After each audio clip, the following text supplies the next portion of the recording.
Howdy everybody, I'm Kyle Fergusson. Today I'm going to tell you the story of how I got into Final Fantasy XIV.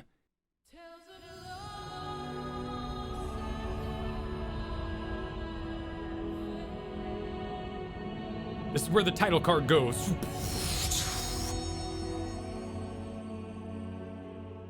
It's a strange time to tell this story, as the game is currently releasing its biggest expansion yet, and it is absolutely overwhelmed with login requests and their servers are at capacity. People are waiting hours in order to get into this MMORPG. The game itself has a fascinating tale, one of redemption, one of climbing up from a horrible original release. But that's not necessarily what this video is about. For me, Final Fantasy was originally recommended to me by my friend John of the Core Podcast and Azeroth Roundtable. He advertised the game as a better MMO, but remembering the ever-wise words of one anime called Sword Art Online, there is nothing as boring as watching someone else play an RPG. I checked out the game, I checked out streams surrounding it, I didn't really understand the buzz. I went straight back to my comfort zone and raided in Battle for Azeroth, the World of Warcraft expansion.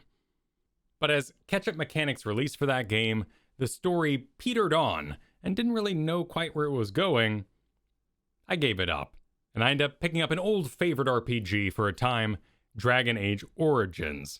After beating Dragon Age Origins and going through its expansion as well, I was hungry for more RPG, and so my friend John came to me again, and this time he said if you enjoyed Dragon Age, you might enjoy another RPG called Final Fantasy XIV. So I got back into it and checked it out, this time playing it as a pure RPG with no rush for endgame. And it is in many ways what one might call a slog or a grind. It's a slow burn, and much like a book or even The Fellowship Lord of the Rings, there's got to be a lot of walking. You got to appreciate the journey, so when you get there, you know the characters and they have some weight. But there was something else I did that was really important for me enjoying Final Fantasy. I tanked. In Final Fantasy XIV, you are the main character. You are the warrior of light, the one destined or perhaps just blessed to save the world. Of course, there are dungeons and raids, and you fill out the rest of your party with swords for hire, various adventurers from guilds, but you're the main character of this tale. Being a tank in Final Fantasy XIV means that the boss is always mad at you. It's always hitting you. You slay it. It falls at your feet. And when that cutscene plays where you're talking to the final bad as they fall, or people celebrate your victory over the corpse, it's you who is standing there in the first place, not some healer or ranged DPS who feels kind of up-jumped into position. Not begrudging anybody who enjoys those classes, but that really spoke to me. I would not have gotten as into Final Fantasy as I am if I wasn't playing a tank.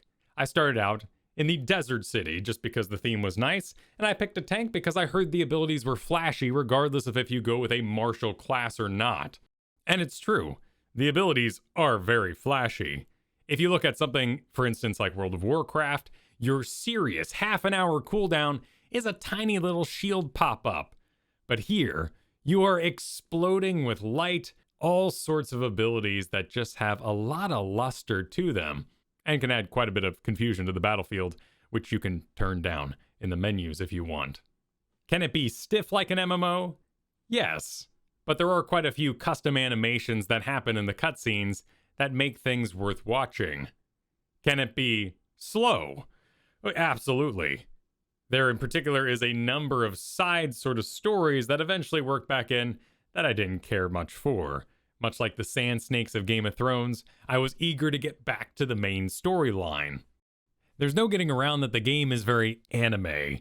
If you're not a fan of anime, or you don't like anime tropes, you find them frustrating, annoying, or whatever your complaint may be, this might not be the game for you. The English voice acting in A Realm Reborn is famously bad. Mainly because of direction. Good actors, they just don't really know what they're saying. That improves, I've heard, in future expansions, but for now I've just set the language to Japanese, and it watches just like an anime, which I watch quite a bit of in my spare time. My biggest complaint is honestly that the game isn't very hard, which isn't really a factor of MMOs before Endgame, but coming from Dark Souls and the like, I enjoy a good bit of difficulty, and tanking has helped with that. Outside of the Stone Vigil, where I think my gear just sucked at the time, and the Keeper of the Lake that you're watching here, I haven't felt terribly challenged by the game, but I know there's a lot of difficulty settings, and I hear that things pick up, of course, as we get caught up to the main story. Naturally, the game wants you to progress through the raids that are required for the main storyline, and as such, they can make it a little too easy, particularly when you're partying alongside people who have done them 1,000 times, and they're merely participating for tokens, and their stats might be a little inflated. But there's one other factor that really convinced me to try out this game, and that was the game's director. Yoshi P. You've probably heard this name around. It's a bit of a video game celebrity. He cares a lot for his players, and he's absolutely over-apologetic when it comes to server issues at this current time.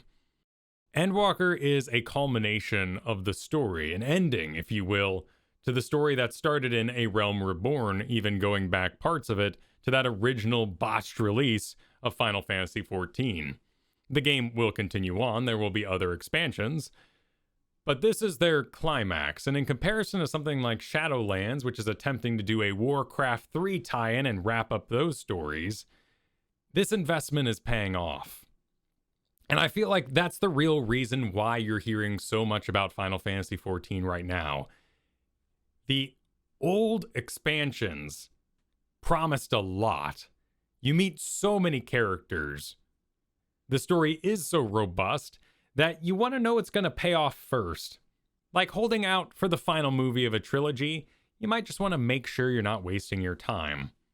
And while there are differences from World of Warcraft, there are a lot of things to do in Final Fantasy that make it a world to participate in. But again, it's a really, really strange time to recommend this game to you all, because currently you can't make a new character in the game. The servers are completely overloaded, and the producers have decided to shut down new character creation to make sure those with existing characters and paid accounts are able to get in.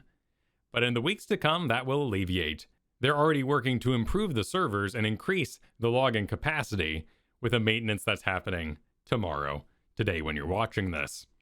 There's also that business of a semiconductor shortage and travel restrictions coming to and from Japan that are causing the servers to go unupgraded for a time. If you do want to get into this game at the height of its popularity, log in during some odd hours, whether it's the early morning or late at night, and get your character made then. Once you have a character on the server, you'll be able to log into the queue normally. And if you do get into this game, might I recommend that you pick that tank class. Not only because the queues are shorter, and there's a lot of required dungeons along the main story questline, which is fabulous because it forces players to interact in an MMO. How strange is that? But it also gives you a much richer experience, I feel, and you get to enjoy a little bit of improvement and difficulty in your journey. Though you may need to spoil yourself here and there by watching a guide video, particularly before the primal fights. I'm currently playing on the World Crystal and the server Coral, however you might say that word. But along with the core podcast, the Frog Pants Network, and Garrett from Nexus Gaming, we're looking to make a guild and invest further in that game. I hope you'll join us when the servers allow. I thank you for watching and joining me for this beginning of a documented journey. Be sure to like, subscribe, ring that bell for alerts about this channel, and I'll see you soon.